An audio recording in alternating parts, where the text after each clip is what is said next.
Vous savez, hier, précisément la matinée, les postes frontaliers entre le Togo et le Burkina a été attaqué par des terroristes hier. Il s'agit bien du Togo. Et Togo, vous savez de quel pays il s'agit? Ça, c'est ce pays frère dont le président frère Faure Gnassingbé a décidé de soutenir notre pays, a décidé de faire une médiation volontariste et soutenue également par notre pays pour que le Mali sorte de cette crise. Et au même moment, c'est à ce moment précis où il tend sa main au Mali que les terroristes, c'est-à-dire l'un des bras armés de la France, va attaquer le Togo. Je dis aux Togolais, comprenez tout simplement que ce n'est ni plus ni moins que la main du pyromane français.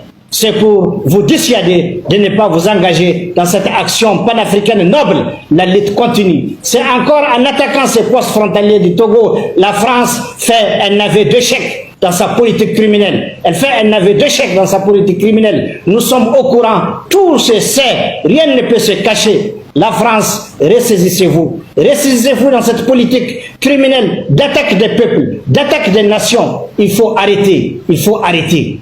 Vous allez continuer à attaquer, mais vous n'arrêterez jamais la marche du peuple africain vers sa dignité, vers sa liberté. Vous ne l'arrêterez jamais. Et plus vous attaquez, plus la France descendra dans les trous. Ça, c'est clair. C'est Dieu qui l'a décidé. Et évaluez vous-même. Vous avez vos propres problèmes en France. Occupez-vous de vos problèmes sociaux. Les fronts sociaux sont ouverts en France. Et à la misère, les syndicats, les retraités, tout le monde est misérable en France. Occupez-vous de vos misérables et laissez l'Afrique vivre son destin et vivre son avenir. Laissez le Togo tranquille parce que le Togo a décidé de s'investir en tant que panafricain pour aider le Mali dans sa paix, pour conseiller la CEDEAO, les frères de la CEDEAO qui aujourd'hui eux-mêmes sont dans le regret de ce qui se passe au Mali. La France, arrêtez. Arrêtez d'attaquer tous ceux qui veulent aider les Africains et l'Afrique. Arrêtez. Vous avez attaqué hier le poste frontalier du Togo. Vous l'avez attaqué. Nous savons que c'est vous. Arrêtez. Arrêtez pendant qu'il est encore temps. Et pour finir cette communication, je reviens sur l'appel à la mobilisation. Je dis c'est demain. C'est bien demain.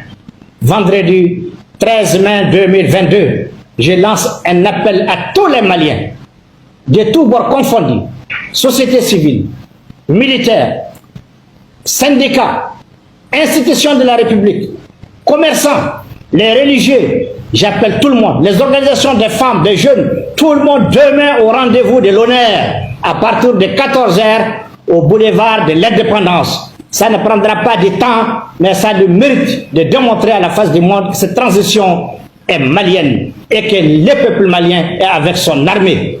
Vous savez, nous avons fait un choix dans lequel il y a forcément des difficultés, mais c'est un choix. Nous allons soutenir, supporter ces difficultés parce qu'il y a des priorités. Notre priorité aujourd'hui, c'est la sécurité.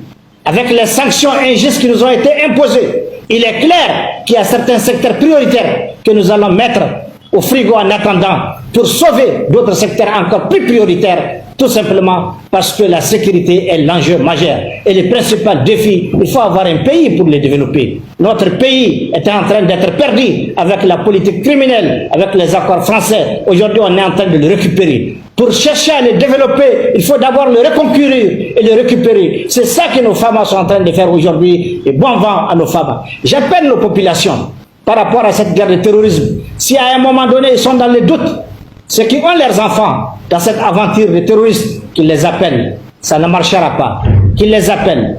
Aujourd'hui, le Mali a les moyens de se défendre. Il a les moyens de défendre ses populations. J'appelle nos populations qui pensent que ces jeunes, en intégrant les terroristes, ou la contrebande, ou les trafics, ou les mauvais métiers, ils pensent que ces jeunes ont eu du travail, une source de revenus. Non. Appelez-les, dis-leur de revenir au bercail. C'est la mort qui est devant, c'est la souffrance qui est devant, c'est la misère qui est devant. Qu'ils reviennent au bercail, qu'ils arrêtent l'entreprise criminelle, que les parents sensibilisent les enfants, sensibilisent les jeunes. Aujourd'hui, le Mali est en train de tourner une page noire de son histoire. Et elle sera tournée, Inch'Allah, bi-iznillah. Assalamu alaikum wa rahmatullahi ta'ala wa barakatuhu. Wassalam.